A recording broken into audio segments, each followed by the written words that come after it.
Salam sejahtera dan salam Sarawak Maju Makmur bersama saya Crispin Fowler. Tumpuan Berita Malam.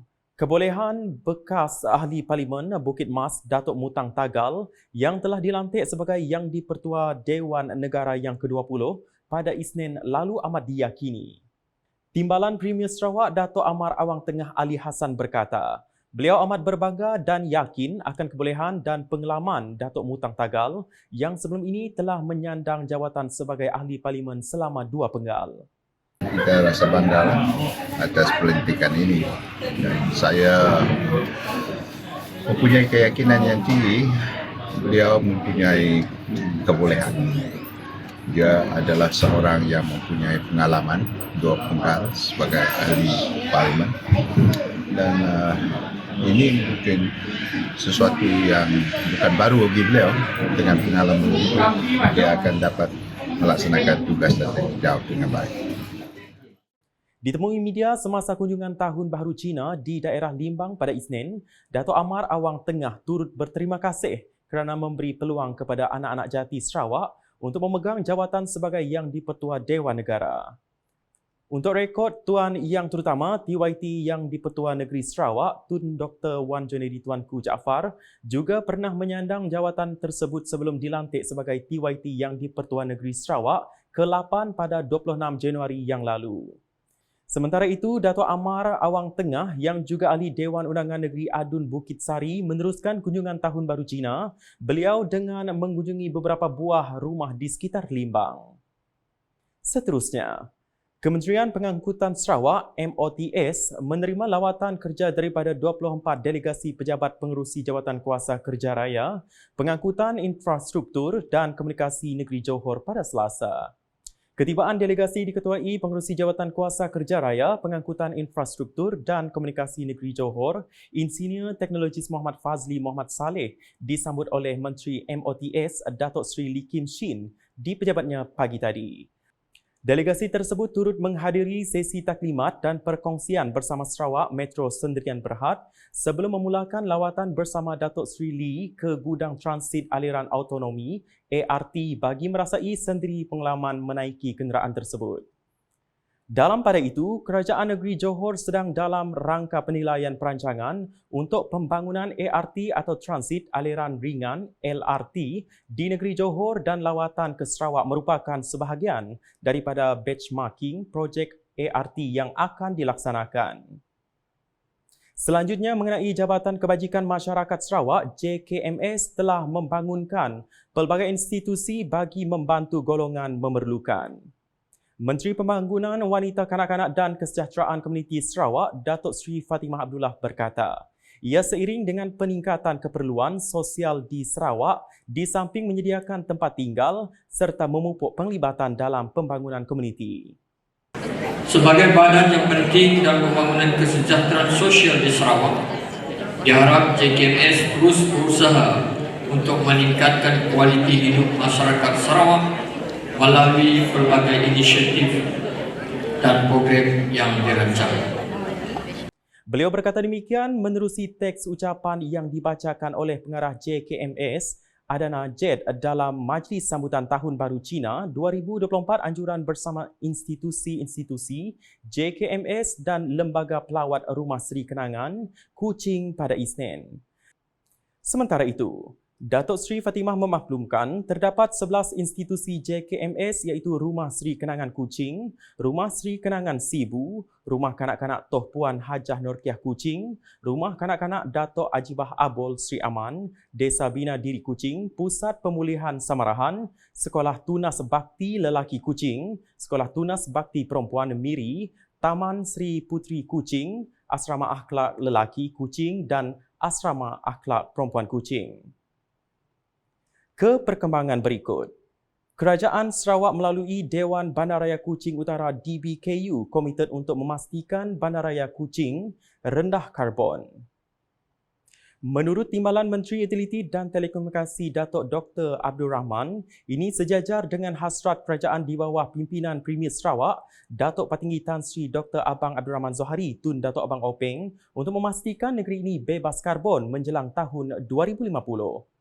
Justru katanya menerusi program Hari Tanpa Kereta anjuran DBKU, ia mampu mengurangkan kesesakan lalu lintas, pencemaran udara dan pelepasan gas rumah hijau yang kesemuanya merupakan cabaran penting dihadapi bandaraya hari ini.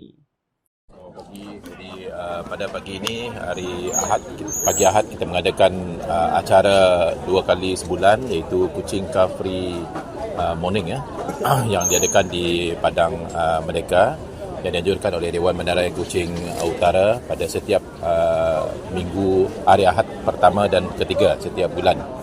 Pada acara Kuching Car Free Morning yang diadakan pada pagi ini agak istimewa kerana kita mengambil peluang untuk merayakan sambutan Tahun Baru Cina dengan menjemput kumpulan tarian Singa bersama-sama dan juga kumpulan Hadrah bersama-sama semasa kita berjalan kaki di sekeliling Padang Merdeka pada awal pagi tadi. Beliau berkata demikian ketika ditemui media dalam program Hari Tanpa Kereta edisi Tahun Baru Cina di perkarangan Tugu Pahlawan Kuching pada Ahad. Beberapa aktiviti turut diadakan, antaranya sesi Zumba di dataran Tugu Pahlawan, berjalan kaki di sekitar Padang Merdeka dengan flag off pada jam 7 pagi. Program Hari Tanpa Kereta ialah inisiatif global yang menggalakkan individu meninggalkan kereta mereka di rumah dan menerokam mod pengangkutan alternatif. Beralih dengan laporan di Bau. Usaha membangunkan tondong terus dipergiat bagi memperkembangkan potensi kawasan tersebut seperti Siniawan. Timbalan Menteri Pengangkutan Sarawak, Sungai dan Laut merangkap Adun Tasik Biru, Datuk Henry Jinip berkata, sebelum ini beliau pernah memberikan cadangan supaya tondong turut menganjurkan aktiviti seperti yang telah dilakukan di Siniawan. Menurut beliau, Siniawan sudah terkenal dengan Pekan Koboi yang cukup meriah pada sebelah petang dan malam dengan kehadiran ramai penduduk setempat serta pengunjung luar. Jadi inilah usaha kita untuk sama-sama memajukan kawasan, terutamanya kawasan-kawasan lama seperti Tondong. Kita telah melihat betapa berjayanya Siniawan dimajukan sampai seluruh dunia, masuk Google, masuk TikTok, masuk YouTube. Semua orang tahu mana itu Siniawan. Tiap tahun itu koboi dari Amerika ada datang ke Siniawan. Dia kuda pun ada, topi pun ada, kasut pun ada, joget satu malam joget koboi. Itulah hebatnya Siniawan. Jadi saya mau Tondong pun mupuk buka bisnes, buka dagang, panggil orang berjual supaya Tondong lami lagi. Beliau berkata demikian ketika berucap dalam majlis jamuan sambutan Tahun Baru Cina 2024 di Dewan Serbaguna Tondong di Bau pada Ahad. Datuk Henry menambah, usaha berterusan akan terus dilakukan bagi menjadikan kawasan Tondong tempat sosioekonomi yang maju. Dalam program sama, beliau menyampaikan angpau kepada 50 warga emas dari kawasan Tondong. Dalam perkembangan lain, Majlis Bandaraya Kuching Selatan MBKS akan menganjurkan konsert Cap Gomeh 2024 pada 24 Februari ini. Datuk Bandar MBKS Datuk Wee Hong Seng memberitahu, ini merupakan kali kedua konsert sebegini dianjurkan oleh MBKS yang bertujuan mempromosikan warisan dan tradisi kaum Cina. This year we will start with our usual culture of our lion dance, dragon dance, and of course we invited all the artists, especially on our local talents. We concentrate more on local talents. Beliau berkata demikian dalam sidang media konsert Cap Gomeh 2024 di MBKS Kuching pada Selasa. Menurutnya, atas semangat keterangkuman, kemasukan adalah percuma supaya semua orang dapat menikmati konsert. Datuk Wee menambah, konsert itu akan diadakan di Teater MBKS dan akan bermula pada jam 7 sehingga 11 malam. Katanya, TV Sarawak TVS akan menjadi penyiar rasmi bersama TFM sebagai rakan radio rasmi bagi konsert Cap Gomeh 2024 itu. Perkembangan lain pula, Angkatan Zaman Mansang Azam Sarawak komited dalam menekankan perpaduan dan kerjasama sempena Tahun Naga.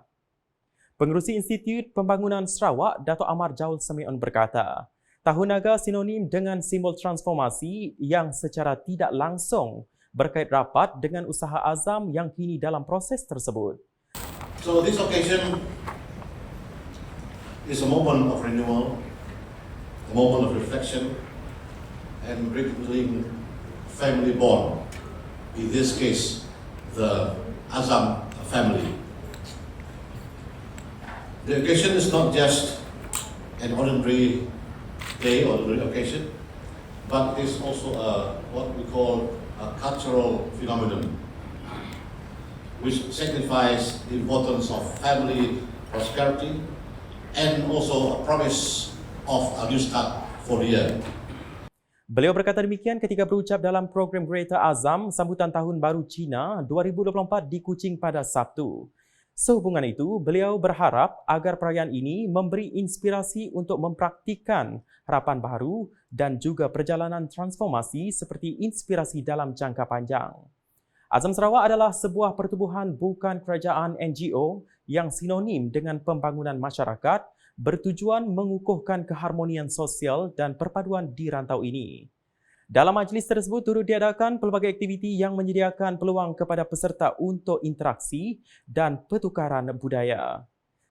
Sekian edisi malam bersama saya, Chris Benfola. Berita lebih lanjut boleh didapati di semua platform media sosial UKAS, termasuk portal ukas.sarawak.gov.my dan UKAS channel di YouTube.